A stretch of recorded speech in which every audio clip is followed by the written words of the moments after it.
Friends, I hope that you all are well and safe at your home. Today I am here with the remaining part of the lesson, The Long Walk of Freedom. In the previous class, we learned till this paragraph and we discussed about the question answers. And today we are going to discuss further about the biography of Nelson Mandela. So without wasting our time, we should start our class.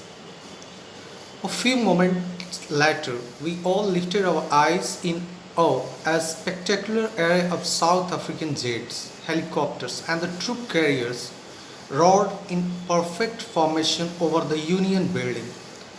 When everything was going as usual, suddenly the sound started producing in sky, and when the people rose their eyes to see what was happening there, they saw that South African jets, helicopters, and troop carriers were roaring in the sky over the Union building. It was the way to pay the respect to the new form of the government that was democratically elected, and Nelson Mandela was going to be first president, the first president of black color. It was really the on the basis of the color. It was the first time in South Africa that someone who is black skinned and was going to get the highest rank in the country. It was not only a display of pinpoint precision and military force, but a demonstration of the military's loyalty to democracy, to a new government that had been freely and fairly elected. According to Nelson Mandela, this moment, or the way the South African jets, helicopters, and troop carriers were wandering in the sky over the Union building, it was not just the show of the strength of military of South Africa. In reality, it was a just display of loyalty, loyalty of the military. The military and the soldiers were paying their respect to the government that was freshly elected on the basis of democratic rules. That government, which was going to occupy the political seat, governing seat in the South Africa, was fairly elected by the black and white, both of the colors. It means the people of both colors had elected. So it was the great moment for all. Only moments before, the highest generals of South African Defence Force and the police, their chest bedecked with the ribbons and medals from days gone by, saluted me and placed their loyalty. After that moment, Nelson Mandela just want to indicate a very auspicious moment. It was auspicious, but it had some different feeling when the South African higher authority of police and the military, whose chests were covered with the ribbons and the medals. You have seen the majors and generals in even Indian army, their best part of their chest covered with the medals and different colors of ribbons. They came and saluted Nelson Mandela. Why he gave the importance to this activity of these highest ranking officers? What was important in it?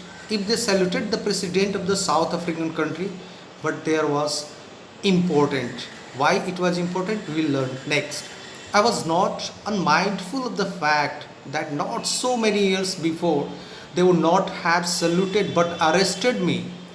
This was the reason Nelson Mandela underlined this activity of the highest ranking soldiers as well as the police who saluted him, because few years ago these people even did not pay respect of a general citizen. They always used to come to arrest him and put him behind the bar. And the time had changed. The time had taken the turn. those police and those commissioners who used to arrest him, at present they were saluting him. This was the turning point of the time. Finally, several of Impala jets left a smoke trail up the black, red, green, blue, and the gold of the new South African flag.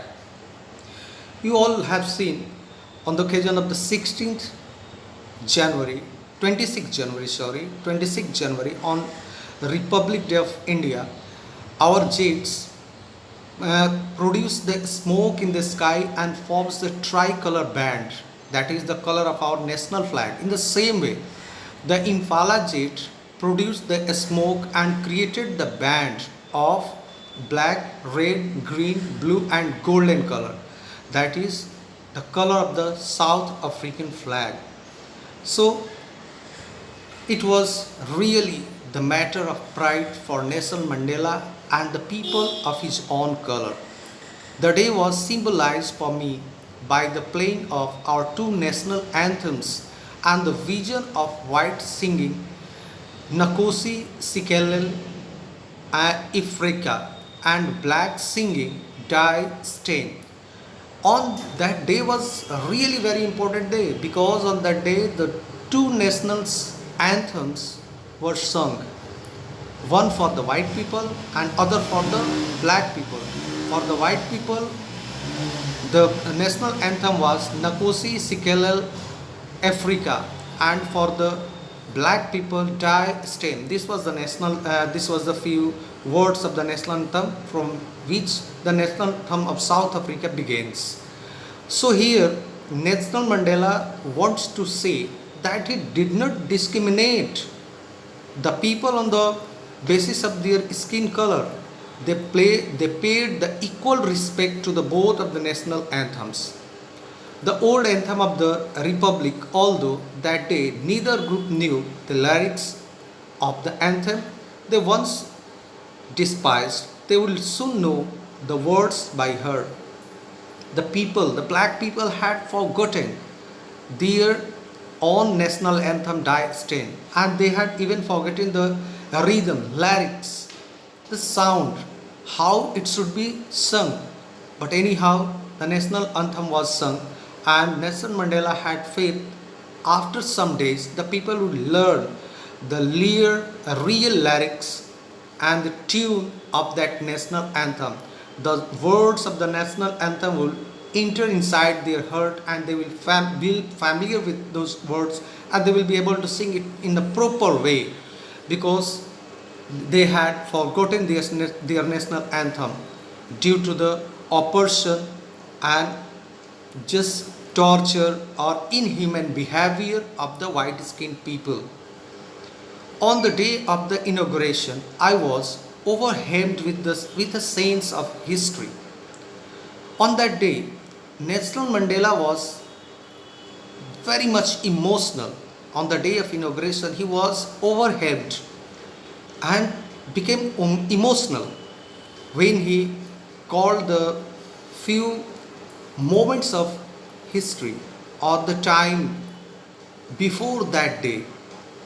In the first decade of the 20th century, a few years after the bitter Anglo-Boer War and before my own birth, the white-skinned people of South Africa passed off their differences and erected a system of racial domination against the dark-skinned people of their own land.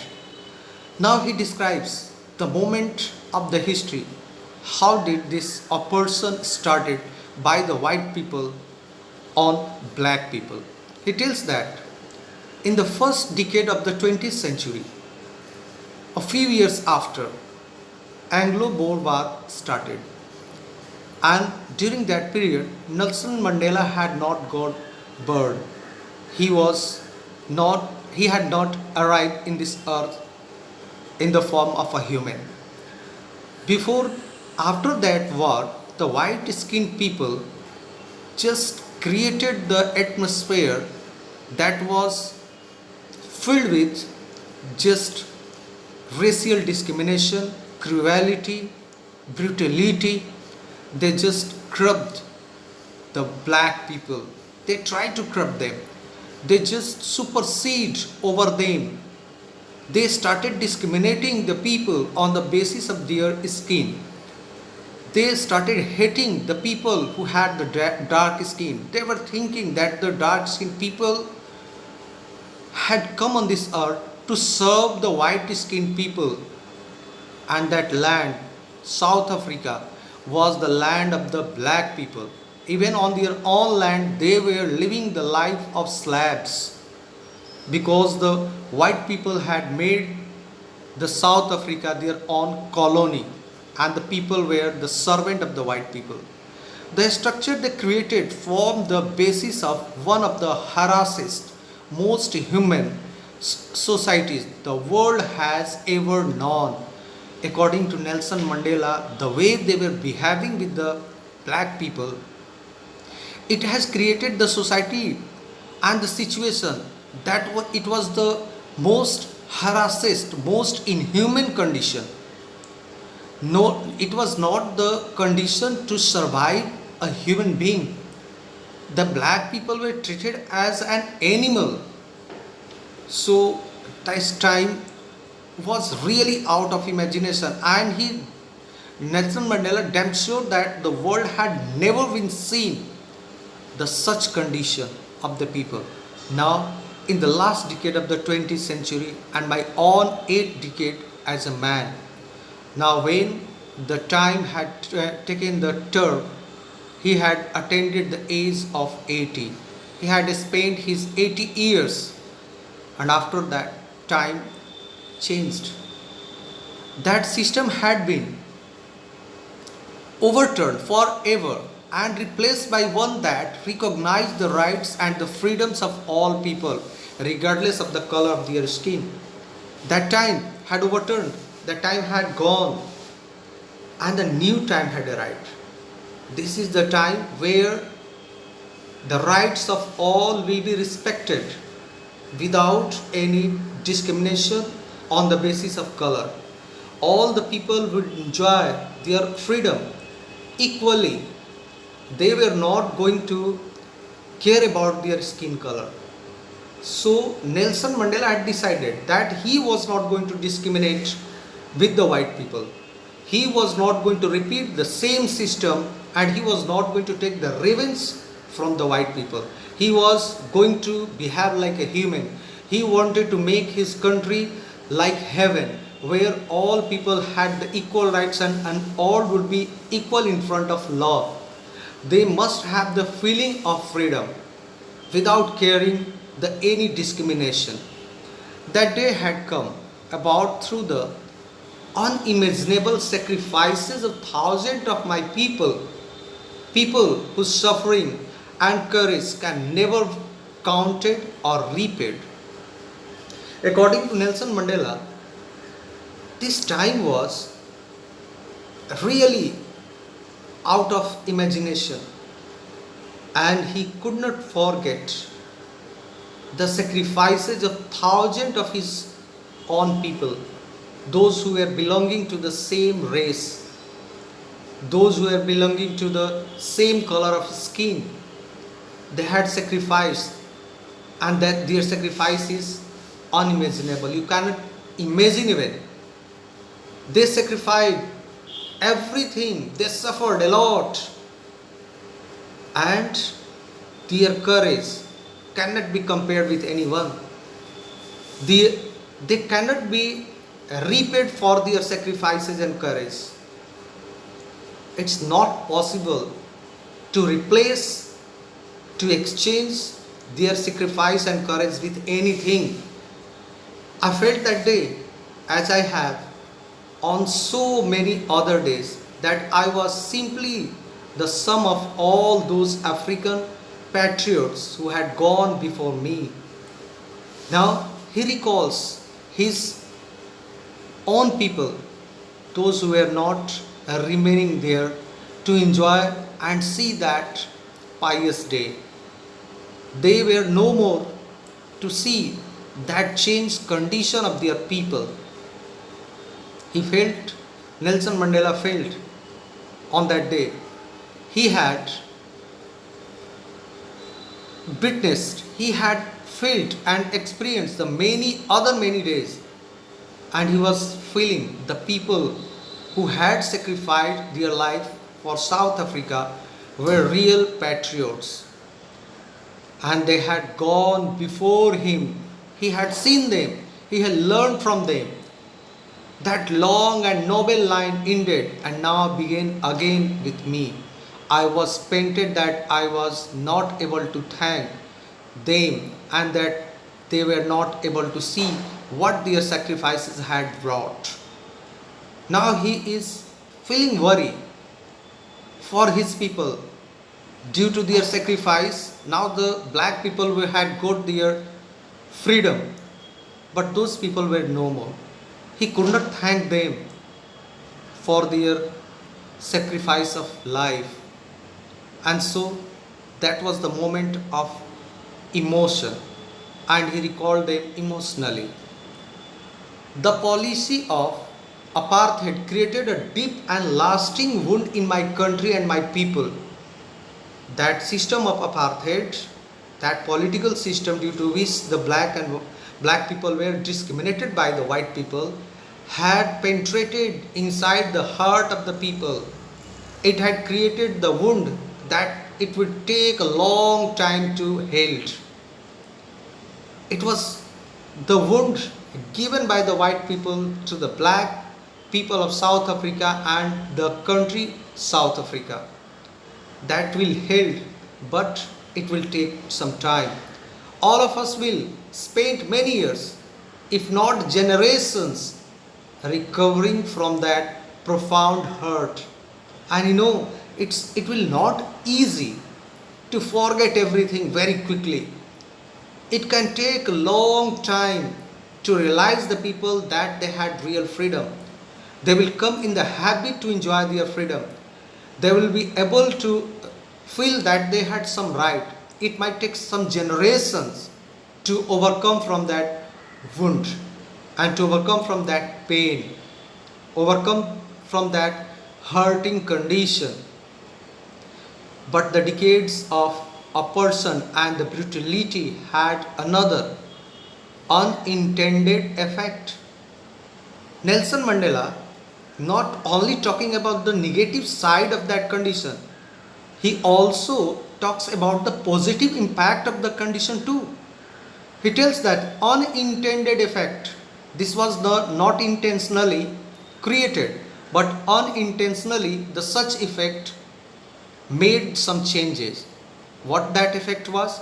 And that was that it produced the Oliver Thombos, the Walter Sislers, the Chief Luthillers, the Yusuf Dadus, the Baram Fishers, the Robert Sukos of our time, men of such extraordinary courage. How did these people get the extraordinary courage? Due to that brutality, due to that unhuman behavior. So it corrupted the people, and at the same time it made the people courageous. It gave the birth of the fearless persons. It gave the birth to the people who didn't have care about themselves and their family. They were ready to sacrifice everything. So that was the positive impact too. These people were really wise. They had wisdom and generosity that their light may never be known again. It tells that the such people will never come in this earth. Those who had gone from here. Perhaps it requires such depths of a person to create the such heights of character. He tells that if the people wanted, or if the people want to gain, to pose the such characters or height of such character, they must will have to pass through the such condition, some depth of a person. They would have to face the difficulty what these people had faced, and after that one could get the highest character. It had said that if you want to see the brilliancy of gold, the gold will have to burn in fire. So they were the shining golds they had burned in the fire of oppression, brutality, inhumanity. My country is rich in the minerals and gems that lie beneath its soil.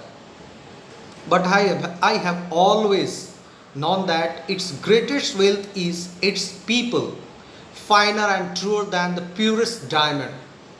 Nelson Mandela knows that his country is full of minerals. That mineral is under the soil, beneath its soil. But in sight of Nelson Mandela, the people of South Africa were the greatest wealth for him. In his sight, the people of South Africa were finer and truer than the purest diamond. In front of them, even the diamond was not pure, they were purest diamond. So this was the real love attraction of a leader for his people. It is from these comrades in the struggle that I learned the meaning of courage. He tells that he had learned a lot from them. He was unaware with the meaning of the word courage, and they taught him the real meaning of courage. Time and again I have seen men and women risk and give their lives for an idea. He had seen the people of South Africa, those who were ready to sacrifice their life for an idea to get the freedom. They were always ready. They were used to stand in the way that they were ready to sacrifice themselves for the single idea to get the freedom for the people of South Africa. I've seen men stand up to attacks and torture without breaking. Those people used to stand like stone. They did not show the expression of pain. They were tortured, they were attacked, but they were ready to bear everything because they had the only thought, only idea to get the freedom for the people of South Africa, showing a strength and resilience that defies the imagination. You can't even imagine how much strength they had, how much ability they had to bear that hard condition. I learned that courage was not the absence of fear, but the triumph over it. Now he had changed the definition of courage. He tells that courage doesn't mean that you don't have fear. You are fearless, it means you are not courageous. Courageous doesn't mean that one doesn't have fear. No. Courageous means the person who had won over the fear. He had won over the fear. The brave man is not he who does not feel afraid, but he who conquers the fear.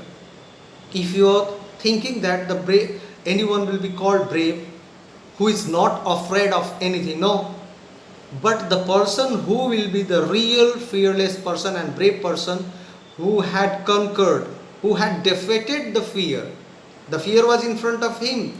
He had the feeling of fear, but he had conquered and defeated that fear. That person is the brave man in the sight of Nelson Mandela. No one is born hating another person because of the color of his skin or his background or his religion. People must learn to hate, and if they can learn to hate, they can be taught to love.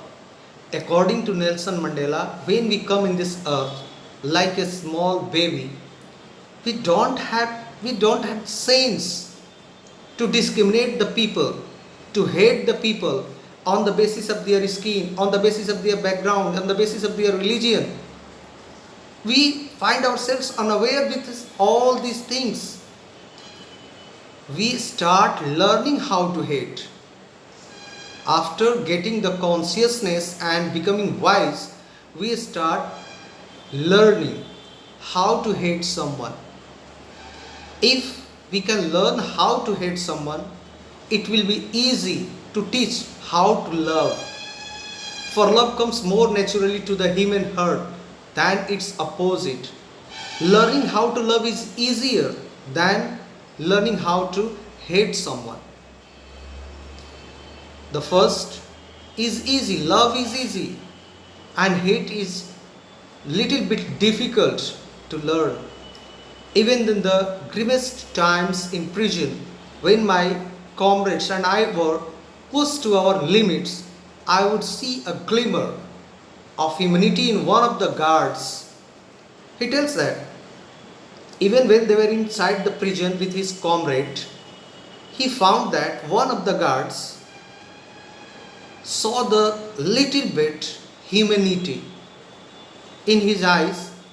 One could see the sympathy that guard was feeling sympathetic for them because these people were trembled in the small room, small cell. They were tortured, and for a little period of time, that guard who was on the gate of the jail felt emotional for them. Perhaps just for a second, not for the long time, for a second, but it was enough to reassure me and keep me going.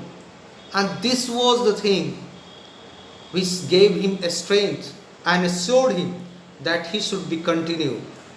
Thus, if the person had come in the form of the human being, there is something in the form of sympathy hidden inside the heart, even behind the cruel heart. Man's goodness is a flame that can be hidden but never be extinguished. Nelson Mandela had this great thought. If you are a human being, you can hide your goodness for the short period of time, but you can't erase it, but you can't extinguish it because it is a flame which burns automatically inside your heart. So, the flame of goodness can never be extinguished. It could be just hidden. You can hide it. So, we will discuss the exercise question answers in the next video, and I hope that the paragraphs what I have taught today are clear. And if you will face any problem, if you have any question, you can write in the comment box. I will try to give the answer. So bye everyone, be safe and try to keep yourself away from that corona and this fatal disease. Bye. Thank you.